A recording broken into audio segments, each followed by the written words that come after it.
ditelepon oleh saudara jauh yang jauh mungkin di luar kota. Dia mau datang ke rumah kita. Minggu depan ya aku ke rumah mau mampir. Apa yang kita lakukan ibu-ibu? Persiapan. Karena kita mau kedatangan tamu, mungkin besan kita, apalagi kalau besan yang datangkan, pasti kita pengen memberikan servis yang istimewa. Kalau seandainya yang datang itu Bu, wali kota, Bu, besok saya mau ke rumah ibu, gimana Bu? Apa yang ibu lakukan? Mungkin kalau rumah belum dicat dulu Bu. Kalau belum dikeramik, pasang keramik dulu, wali kota mau datang. Kalau belum ada ambal yang baru, beli dulu yang ambal yang baru, kursi yang baru, kan gitu Bu. Kalau wali kota yang baru. Sekarang Bu, lebih 2 minggu lagi lah. 2 minggu lagi kita akan kedatangan tamu agung Bu. Ibu sudah siap nggak untuk menerima tamu itu? Sudah adakah persiapan kita untuk menerima tamu itu? Dan apakah tamu itu sudah kontak ibu kalau dia mau datang 2 minggu lagi Bu? Sudah dikontak ya Bu? A'udzubillahi minasyaitonirrajim. Bismillahirrahmanirrahim. Ya ayyuhalladzina amanu kutiba alaikumussyiyam kama kutiba alal ladzina min qablikum la'allakum tattaqun. Itu Bu, kita sudah dikontak jauh hari sama Allah. Ya ayyuhalladzina amanu, hai orang-orang yang beriman, kutiba alaikumussyiyam kama kutiba alal ladzina min qablikum la'allakum tattaqun. Diwajibkan kepadamu berpuasa sebagaimana Allah telah wajibkan kepada orang-orang sebelumnya. Mudah-mudahan kamu menjadi orang-orang yang bertakwa. Ibu-ibu yang dirahmati Allah, di bulan Sa'ban ini kita dalam kondisi persiapan menerima tamu agung itu. Apa yang harus kita lakukan ketika kita mau kedatangan tamu? Ya seperti tadi, kalau misalnya yang datang ke pejabat, manusia, atau keluarga atau siapa itu, mungkin kita akan mempersiapkan penerimaan di rumah kita dengan semaksimal mungkin.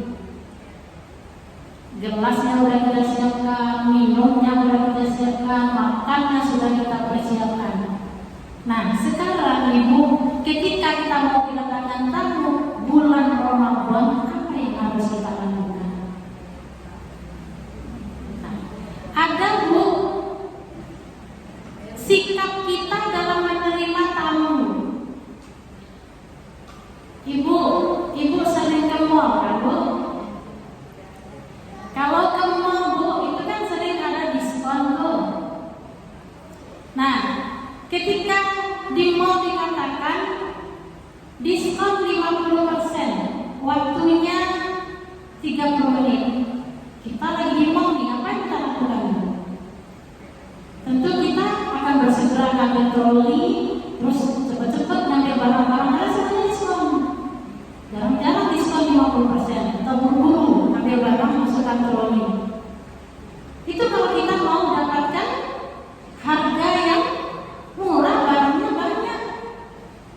Tapi ada juga orang yang ke mall juga, tapi nggak pernah dengan diskon itu Bu.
Tetapi ada sebagian orang yang tidak peduli sama sekali mau Ramadan lah.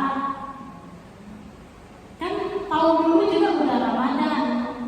Biasa Ramadan itu malam ke masjid, siang tidak makan, gitu kan?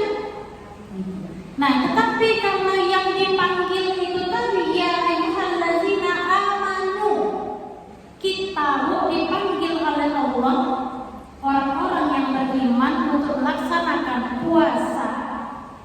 Tentu kita akan mempersiapkan diri kita semaksimal mungkin agar kita bisa mendapatkan la'allakum tattaqun, untuk mendapatkan derajat takwa. Ibu-ibu yang dirahmati Allah, nah itu contoh ilustrasi. Kalau kita bawakan dalam kehidupan kita sehari-hari, itu kan kadang-kadang kita juga termasuk di situ. Waktu itu berjalan tidak terasa. Kadang kita mengatakan baru kemarin pulang kampung Idul Fitri, sekarang udah nak Idul Fitri juga. Baru kemarin rasanya kita puasa, ini nggak puasa lagi. Waktu itu berputar dengan cepat, tidak terasa. Dan itu kata Rasulullah sebagian dari tanda-tanda bahwa bumi kita ini sudah tua. Waktu berjalan terasa cepat. Ibu-ibu yang dirahmati Allah, jadi mari kita wasabiqu ila maghfirah. Mari kita bersegera memohon ampunannya Allah. Karena bulan Ramadan Allah jadikan untuk kita untuk membersihkan segala dosa-dosa kita. Allah ampunkan dosa-dosa kita. Sebagaimana disampaikan oleh Rasulullah tadi, man shoma Ramadan imanan wa ihtisaban ghufira lahu ma taqaddama min dzambihi. Orang yang melaksanakan puasa di siang hari dengan keimanan, maka Allah akan ampunkan dosa-dosanya. Di hadis lain, man qoma, orang yang mendirikan Ramadan di malam harinya, maka Allah akan ampuni dosa-dosanya. Mari ibu kita kejar bersama untuk mendapatkan ampunan dari Allah Subhanahu wa ta'ala. Apa yang harus kita lakukan, Bu? Ini kita kan tarik Ramadan, persiapan menyambut bulan suci Ramadan. Biasanya apa, Bu? Yang biasa kita lakukan, mungkin memanggil ustaz untuk berdoa di rumah. Kalau dulu kan gitu, Bu, katanya doa mau masuk puasa. Entah kalau sekarang masih ada seperti itu, Bu ya. Nah, kalau dulu tuh, Bu, karena apa? Waktu masih ingat waktu dulu, waktu kecil-kecil itu setiap mau masuk bulan Ramadan, nah itu dipanggil tuh buya atau ustaz rumah sedekah makan atau doa masuk puasa, dikumpulkan keluarga kemudian makan bersama. Nah itu dalam rangka kita mempersiapkan diri kita menuju bulan Ramadan. Maka bersegeralah kita untuk meraih ampunannya Allah dengan mempersiapkan diri kita untuk memasuki bulan suci Ramadan dan berniat dengan sesungguhnya bahwa kita melakukan puasa semata-mata karena Allah Subhanahu wa ta'ala. Ibu-ibu yang dirahmati Allah, apa yang harus kita persiapkan ketika kita menunggu tamu agung ini? Yang pertama yang perlu kita lakukan adalah mempersiapkan mental spiritual. Apa tuh mental spiritual? Kecintaan kita kepada agama, kebutuhan kita kepada Allah, ketenangan hidup kita itu hanya ada dengan dekatnya kita kepada Allah. Mental spiritual. Apa yang harus kita lakukan untuk menjadikan mental spiritual kita itu siap untuk menerima bulan Ramadan? Kita isi dengan iman, dengan ilmu, dan dengan amal. Jadi yang kedua, persiapkan ilmu. Puasa bulan Ramadan itu kita perlu ada ilmunya.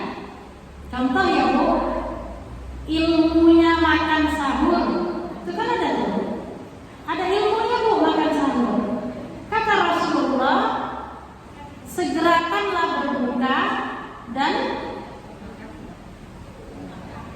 sahurnya gimana Bu? Sahur itu dilambatkan. Kalau bisa begitu selesai sahur itu bunyi apa? Imsak. Kita dekatkan waktunya ke waktu imsak. Nah itu kan ilmu itu Bu. Ilmu itu. Puasa itu adalah menahan diri untuk tidak makan, untuk tidak minum dari mulai terbitnya fajar hingga terbenamnya matahari. Kalau misalnya kita tinggalnya di sini, sekitar sini, maka patokan kita adalah masjid ini. Patokan kita masjid ini. Jangan patokan kita masjidnya di Jakarta. Kalau kita misalnya pas menunggu berbuka, kita putar televisi. Di Jakarta sudah azan, sudah berbuka. Nah kita padahal tinggalnya di sini, maka patokan kita nggak bisa dipakai patokan Jakarta karena ada selisih waktu. Maka kita pakai patokan daerah kita tempat tinggal kita setempat. Nah itu kan harus ada ilmunya. Kalau nggak ada ilmunya, kita bisa capek-capek saja pagi-pagi menahan lapar dan haus, tapi belum waktunya berbuka, kita sudah berbuka duluan. Itu contoh ya Bu ya. Jadi untuk memasuki bulan suci Ramadan, kita perlu ada ilmunya supaya kita bisa melaksanakan ibadah puasa itu maksimal. Terus apakah puasa itu cukup hanya dengan menahan lapar, menahan haus? Nggak cukup Bu. Di samping kita menahan lapar dan haus, kita juga menahan diri kita dari hal-hal yang bisa merusak pahala puasa kita. Kalau pahala puasa yang itu hanya Allah yang bisa memberikan. Nggak bisa kita takar dulu. Siapa yang berpuasa dapat 100 kali lipat, tidak. Tapi kalau berpuasa itu kata Allah, dia langsung yang memberikan pahalanya. Beda ya Bu ya. Misalnya sholat sendiri, ibu dapat 1, tapi sholat berjamaah dapatnya 27 kan? Ibu bersedekah 1, dapat 7. Kemudian di setiap 7 itu ada ranting-rantingnya. Setiap rantingnya itu ada buahnya. Jadi 1 bisa menjadi 100. Kalau kita misalnya berinfak 1000, bisa kita dapatkan 100.000. Itu kalau misalnya kita beramal sedekah.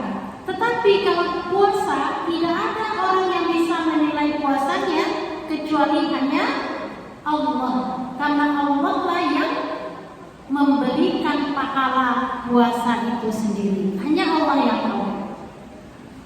Bu, kalau misalnya anak kita puasa, terus siang-siang dia makan diam-diam, ibu tahu nggak? Nggak tahu kita tuh Bu. Nggak tahu, sudah dia makan, dia lap-lap lagi mulutnya terus lemas-lemas gitu ya kan, puasa. Nggak ada orang yang tahu, kita juga. Ketika kita berwudu, karena panas terik seperti ini, haus, terus sedikit kita telan, karena untuk membasahi tenggorokan. Siapa yang tahu? Hanya kita dengan Allah yang tahu. Makanya pahala puasa itu adalah haknya Allah. Makanya kita dianjurkan untuk bisa berpuasa dengan sebaik-baiknya, tentu harus ada ilmunya. Itu ya Bu ya. Yang kedua, persiapkan ilmu sebelum masuk bulan suci Ramadan. Yang ketiga, persiapkan fisik kita. Persiapkan fisik. Karena puasa itu kalau sudah terbiasa sih sebetulnya nggak berat Bu. Makanya di bulan-bulan Sya'ban itu kita sebetulnya berlatih untuk berpuasa. Kan kalau di bulan Sya'ban itu siapa yang belum mengqadha puasanya itu bulan terakhir untuk mengqadha. Maka qadhalah puasa di sini.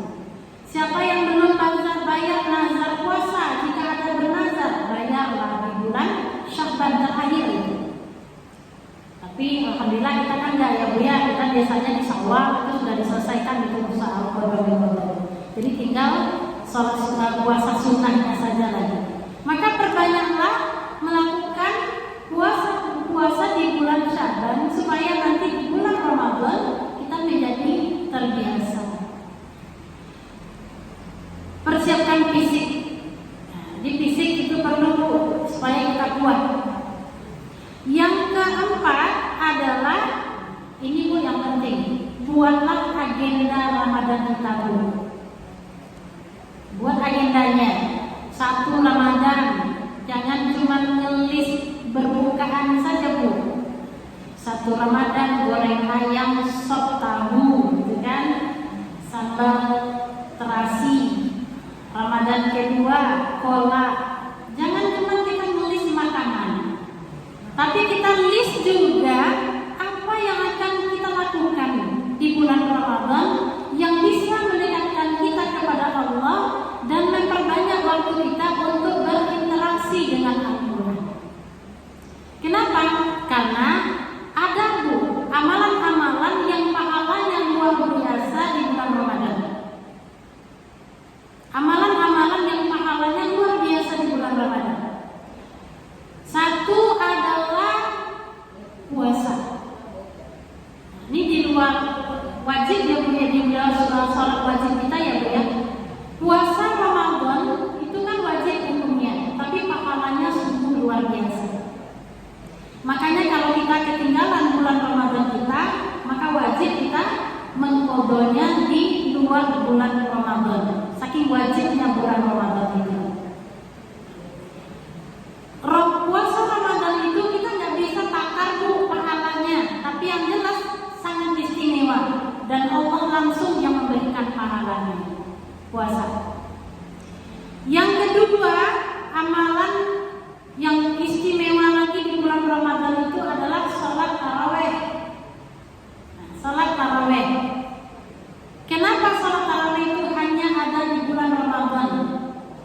Saking istimewanya sholat taraweh itu Bu, maka Allah suruh kita untuk mendirikannya di bulan Ramadan. Man qoma Ramadan, itu namanya mendirikan malam-malamnya bulan Ramadan. Nah, Bu, kalau bulan Ramadan masih ada tahajud enggak Bu?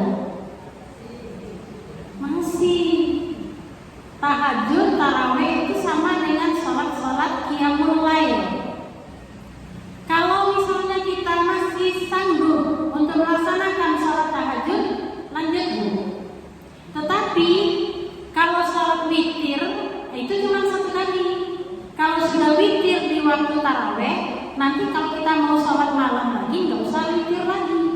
Karena kalau 2 kali witir itu artinya adalah ganjil. Kalau Ibu 2 kali melaksanakan witir jadinya genap. Kalau misalnya witirnya 1 rakaat, terus nanti witir lagi 1 rakaat, 1 tambah 1 2, jadi genap, nggak witir lagi namanya. Karena yang witir itu adalah ganjil. Kalau sholatnya 3 rakaat, terus sholat lagi 3 tambah 3 6, jadi genap. Makanya witir itu cukup 1 kali saja. Kalau sudah witir di waktu taraweh, nanti kalau kita mau menambahkan qiyamul lail lagi di waktu sahur atau menjelang sahur, maka witirnya sudah cukup dengan di waktu taraweh. Ibu-ibu yang dirahmati Allah, yang ketiga amalan yang luar biasa di bulan Ramadan adalah tilawah. Tilawah ini bukan berarti hanya sekedar membaca Al-Quran, berlomba-lomba untuk khatam Al-Quran. Nah, kita perlu cerdas dalam beramal Bu. Memasak aja kita di rumah Bu, untuk berbuka orang rumah itu udah ibadah Bu. Udah ibadah. Jangan sampai gara-gara nak mengejar khatam Quran kita nggak masak. Nah, terus jangan sampai ketika orang azan di masjid, orang azan itu kan sunnah kita untuk mendengarkan orang azan. Jangan sampai pula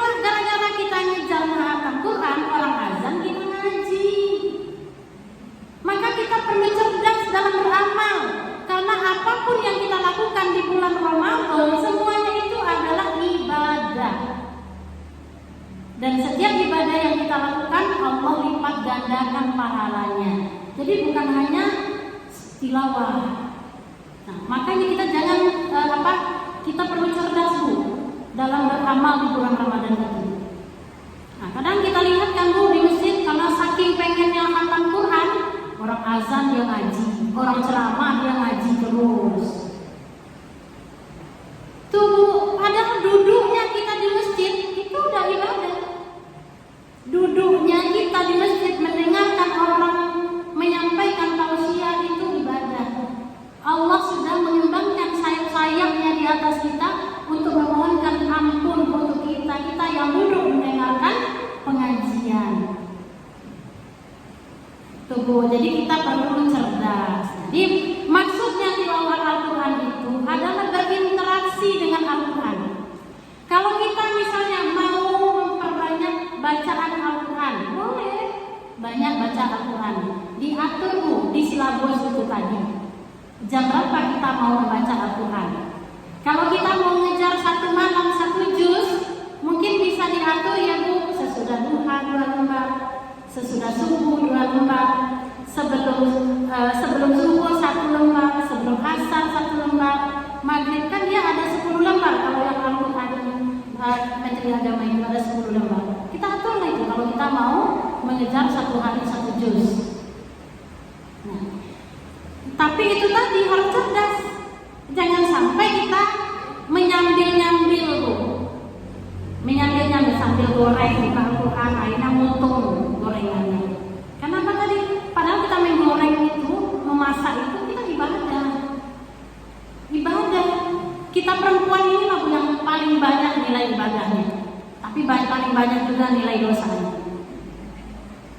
Banyak Bu yang bisa kita lakukan yang bernilai ibadah. Nyuci piring, bismillahirrahmanirrahim, ibadah. Nyuci baju, ibadah. Masak, ibadah.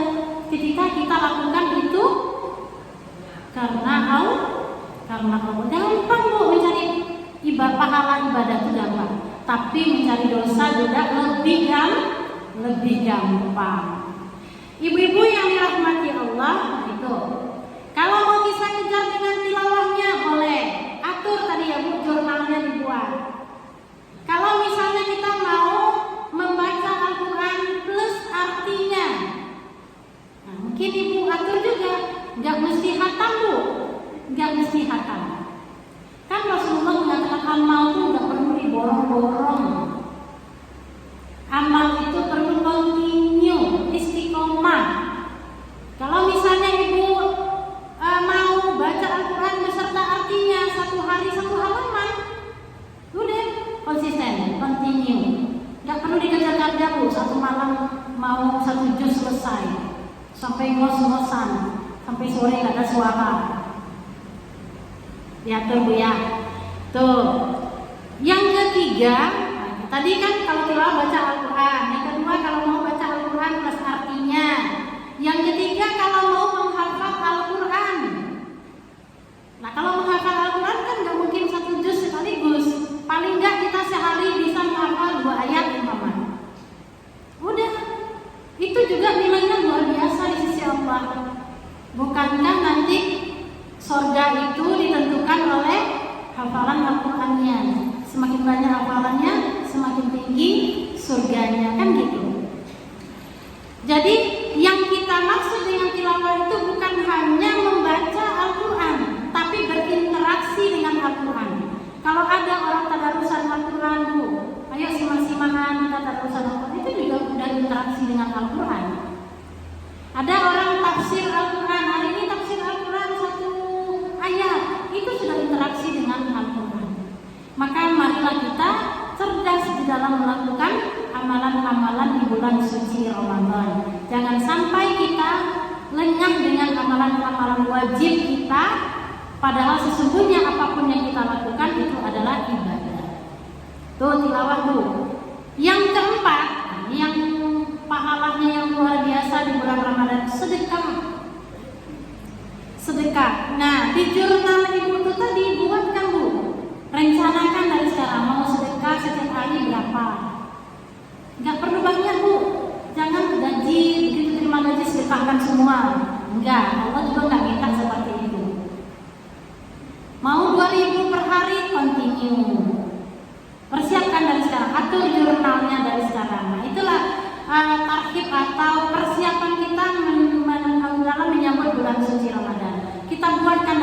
alisnya supaya kita bisa istiqomah. Yang keempat, samping sedekah ya, nah sedekah ini Allah lipat gandakan pahalanya di bulan Ramadan. Matsalul ladzina yunfiquna amwalahum fi sabilillah kamatsali habbatin ambatat sab'a sanabil fi kulli sunbulatin mi'atu habbah wallahu yudha'ifu liman yasha wallahu samiun. Apa kata Allah? Perumpamaan orang-orang yang berinfak di jalan Allah seperti dia satu biji. Dia tanam satu biji terus tumbuh sebatang pohon yang ada ranting-rantingnya. Di setiap ranting itu nanti ada buah-buahnya menjadi 7 ranting. Setiap ranting nanti ada buahnya 100. Kemudian di akhir ayat wallahu yudha'ifu liman yasha. Allah lipat gandakan bagi orang-orang yang dikehendakinya. Kan beda tuh Bu. Ada nilai pahala sedekah yang spontan gitu. Nah itu kita nggak tahu tuh berapa tuh Allah kasih pahalanya. Tapi kan kita Bu kalau misalnya bersedekah sama dengan kita buang air besar Bu. Kalau sudah sedekah ya udah, nggak usah disebut-sebut lagi sedekahnya. Kalau disebut-sebut jadi hampa, jadi ampas dia Bu kalau disebut-sebut lagi. Tapi kalau kita misalnya bersedekah sama dengan kita buang air besar. Ibu kalau buang air besar cari-cari lagi lah, ditengok-tengok lagi lah, enggak kan Bu? Enggak, begitu seharusnya kita bersedekah. Lupakan. Seperti kita buang air besar, enggak ada orang yang buang air besar dikorek-korek lagi. Apa ya yang keluar tadi ya? Ada nggak yang melihat apa yang keluar? Enggak kan Bu? Nah, kira-kira seperti itu. Jadi dengan bersedekah kita mengharapkan semata-mata ridho dari Allah, maka marilah kita niatkan setiap sedekah kita semata-mata untuk mengharapkan ridho Allah. Sedekah yang kelima, ini pahalanya yang luar biasa adalah silaturahmi. Silaturahmi ibu masak kolak, terus ada tetangga. Nah sore-sore silaturahmi ke tetangga, bawain kolaknya. Nah, itu kan udah luar biasa Bu. Apalagi kalau sama saudara umpamanya. Karena sedekah yang paling utama itu adalah sedekah pada saudara sesungguhnya Bu. Kalau kita punya saudara yang perlu kita bantu, itu yang utama duluan sebelum kita melangkah jauh. Jadi jangan dikira orang misalnya itu kok nggak sedekah gitu. Kita nggak tahu, barangkali dia sedekah untuk saudaranya. Karena kan memang diharuskan kita lebih mengutamakan saudara kita Bu. Kalau apalagi kalau kita kakak adik umpamanya, kita punya adik yang masih perlu kita bantu, itu wajib kita membantunya. Sedekah kita masa lebih utama untuk mereka sebelum kita bersedekah ke yang lain. Tapi kalau misal masih ada boleh bersedekah ke siapa saja, tapi utamakanlah keluarga kita. Silaturahmi ya Bu. Nah untuk silaturahmi ini Ibu mungkin udah punya rancangan juga tuh. Tahun ini mau pulang kampung, dah Bu? Ada dah Bu yang mau pulang kampung lebaran tahun ini? Mau silaturahmi dengan keluarga? Ada nggak Bu yang udah rencana? Nah Bu, kalau kita mau pulang kampung dari sekarang udah mikir tuh Bu, nak bawa apa? Nak bawa apa pulang kampung tuh Bu? Di sana banyak saudara yang mau kain sarung udah dibelikan dari sekarang, yang mau dasteran udah cicil-cicil dari sekarang, yang mau kue-kue bahkan sudah dipesan tuh Bu, nanti ngambilnya seminggu yang lebaran itu sudah ada tuh. Belum lebaran puasa aja belum datang, tukang kue udah datang duluan itu Bu. Nah tinggal kita jemput aja lagi. Begitu kita memikirkan supaya kita bisa pulang kampung. Jangan-jangan nggak ada yang orang perantauan di sini. Kalau kita misalnya mau pulang kampung, tentu kita perlu persiapan yang maksimal. Kalau kita bawa mobil, kita harus cek dulu mobilnya, bensinnya, dan lain sebagainya. Nah, kalau kita misalnya pulang pakai motor, harus kita servis dulu motornya. Ibu-ibu yang dirahmati Allah, ibu yakin gak kalau kita semuanya nanti juga akan pulang kampung? Kampung kita sesungguhnya adalah kampung akhirat. Kita pasti akan pulang kampung. Ibarat pohon kelapa ya Bu ya. Kelapa itu apa nunggu buahnya yang jatuh Bu? Lama, udah masak baru jatuh, enggak kan? Kelapa itu kadang-kadang baru berbentuk ini udah jatuh. Kadang dia belum menjadi ini udah jatuh gitu. Manusia juga seperti itu. Belum tentu yang tua itu lama umurnya. Belum tentu kita yang muda ini akan panjang usianya. Tapi jika Allah panggil kita, kita harus siap. Kapanpun kita harus siap. Nah itu Bu, pulang kampungnya kita adalah persiapan diri kita menuju kampung akhirat. Ilustrasinya saja Bu, di dunia saja kita kalau mau pulang kampung persiapannya, bawaan itu luar biasa banyak. Nah kita mau pulang kampung ke kampung akhirat, kita udah mempersiapkan apa untuk kampung akhirat kita? Maka di bulan suci Ramadan ini, mari kita niatkan dari sekarang untuk menjadikan bulan suci Ramadan itu sebagai bulan untuk menghapuskan semua dosa-dosa kita, kemudian Allah tempa keimanan kita, sehingga nanti begitu selesai Ramadan kita sudah seperti bayi yang baru dilahirkan tanpa dosa. Nah, tinggal diukir aja lagi gitu. Jadi itu kan Allah janjikan Ramadan itu adalah bulan yang diberikan oleh Allah untuk menghapus dosa-dosa kita. Bisa kita manfaatkan dengan semaksimal mungkin. Ibu-ibu yang dirahmati Allah, jadi itu ya Bu, persiapan kita menuju Ramadan. Yang pertama apa tadi Bu? Yang pertama tadi persiapkan mental spiritual kita. Bu, kalau nggak punya mental spiritual, kalau nggak punya keimanan, puasa itu berat Bu. Berat puasa itu kalau nggak ada mental spiritual, keimanannya nggak ada, itu berat untuk melaksanakan puasa. Coba lah Bu, panas terik kayak gini nih, orang jualan es di sepanjang jalan. Kalau nggak punya iman tergoda itu, ya kan? Kita bulan puasa masih ngantor sebagian kan, masih sekolah, terus ada teman datang ngerumpi, menghibah ke kita. Kita lagi puasa, apa yang kita lakukan? Ngikutin atau bagaimana? Itu tergantung kepada mental spiritual kita itu tadi. Ingat ya kalau kita tuh lagi puasa. Nah kalau misalnya kita nggak bisa ngingatin orang, minimal kita ingatin diri kita. Hai Reni, kamu puasa. Ingatkan diri kita. Kalau kita nggak mampu untuk menasihati orang lain, tapi kalau kita mampu untuk menasihati orang lain itu lebih luar biasa lagi. Di samping kita menasihati diri kita, kita menasihati orang lain. Itu ya Bu. Jadi yang pertama tadi itu persiapkan mental spiritual. Keimanannya perlu ditingkatkan untuk bisa melaksanakan ibadah puasa. Yang kedua tadi Bu apa? Yang kedua apa Bu yang kedua? Nanti lupa Bu, sampai di rumah kan ditanya tadi ceramah apa persiapan Ramadannya, lupa. Maka kita ulang sedikit sebelum kita tutup. Yang pertama siapkan mental spiritualnya.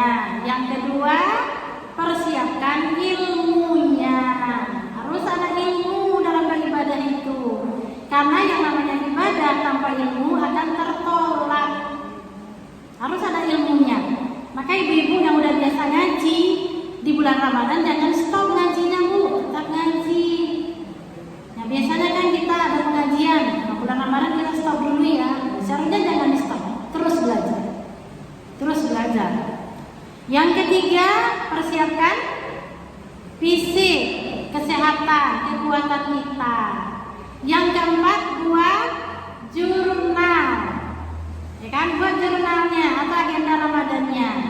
Dibuat Bu, rencanakan dari sekarang. Sebulan Ramadan ibu mau infaknya berapa?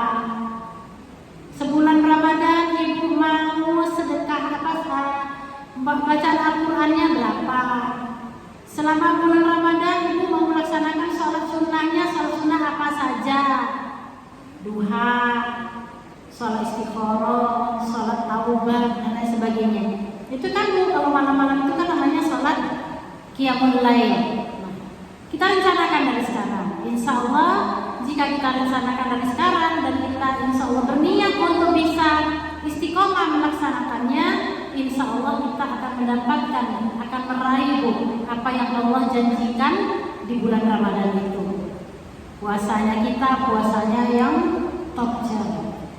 Sedekahnya kita sedekah yang luar biasa. Sholatnya kita sholat yang berkualitas. Sholat itu bu, memang dari kecil kita laksanakan. Tapi kadang-kadang bu, kita nggak dapat rasa dalam sholat itu. Pernah nggak ibu seperti itu? Kita sholat tapi nggak dapat rasanya ini. Bahkan kadang-kadang udah 4 rakaat, ini rasa udah 4 atau belum ya? Gitu kan? Kenapa? Karena hilang rasanya ketika kita sholat. Bagaimana kita bisa meraih rasa itu di dalam sholat? Nah itu, jadi mungkin perlu dibuat itu bu, jurnalnya. Buat itu rencana-rencananya. Minimal kalau nggak ibu tuliskan, minimal ibu ucapkan. Nanti bulan Ramadan saya nanti mau berinfak setiap hari 5.000. Saya nanti mau sholat duha, insya Allah dirutinkan. Mau sholat malam, mau sholat taraweh di masjid sini. Minimal diucapkan kepada diri kita sendiri bu, kalau enggak kita tuliskan. Tapi kalau kita tuliskan bu, kan kita sering bu, lihat tuh, oh iya kan? Kita janjinya bukan sama orang lain, tapi janji sama diri kita sendiri. Nah, itu, jadi mungkin itu bu perlu dibuat kurikulumnya dalam bulan puasa ini. Bikinlah sebuah buku yang namanya buku kurikulum Ramadan atas nama siapa? Tulis namanya di situ. Ramadan pertama kita itu kan di tanggal berapa ya Bu ya? 28 ya? 1 Maret. Oh ya, puasanya 1 Maret ya, tapi tarawehnya kita di malam 28 ya. Nah, dari mulai taraweh, kita mulai taraweh 1. Kita mau ikut di masjid mana? Mau ikut yang 8 tambah 3 atau mau yang 20 tambah 3? Terus kita buat lagi tarawihnya di mana? Di masjid kah, di rumah kah, atau di mana? Kan kita udah punya sekali nanti mau tarawih ke masjid Baitul Izza gitu kan? Buat tuh, sekarang dia jurnal kita. Mudah-mudahan selama bulan Ramadan bisa tercapai. Itu. Nah kalau udah ditulis gitu, nah kita akan sendiri dengan diri kita, punya beban moral sendiri dengan diri kita. Kalau kita tidak tempatinya. Beda yang kita janji dengan orang lain bu. Kalau kita janji dengan orang lain itu biasa aja bu. Maaf ya, belum bisa, gitu kan? Karena janji sama orang lain. Tapi ketika kita tuliskan itu sudah otomatis kita berjanji sama diri kita sendiri. Kalau udah kita tepati, kita malunya sama diri kita bu, bukan sama orang lain. Dan itu melatih kita untuk beramal soleh dengan ikhlas semata-mata karena Allah, kan karena Allah. Kalau kita janji dengan orang, masih ada kilahnya setan masuk di situ. Tapi ketika kita berjanji dengan diri kita sendiri, insya Allah melatih diri kita untuk senantiasa menjaga keikhlasan kita dalam beramal. Ibu-ibu yang dirahmati Allah, mungkin itulah yang bisa kami sampaikan pada siang hari ini. Mudah-mudahan bermanfaat ya Bu, terutama untuk saya yang juga sedang berproses untuk menjadi hamba Allah, untuk memasuki bulan suci Ramadan ini. Mudah-mudahan kita semua bisa mempersiapkan diri kita dan menjaga diri kita masing-masing dan bisa melaksanakan amal-amal istimewa kita di bulan suci Ramadan. Mohon maaf ibu-ibu jika ada kesalahan, kepada Allah saya mohon ampun. Nasrul minallah wa fadlul qarib wa basyiril mu'minin. Wassalamualaikum warahmatullahi wabarakatuh.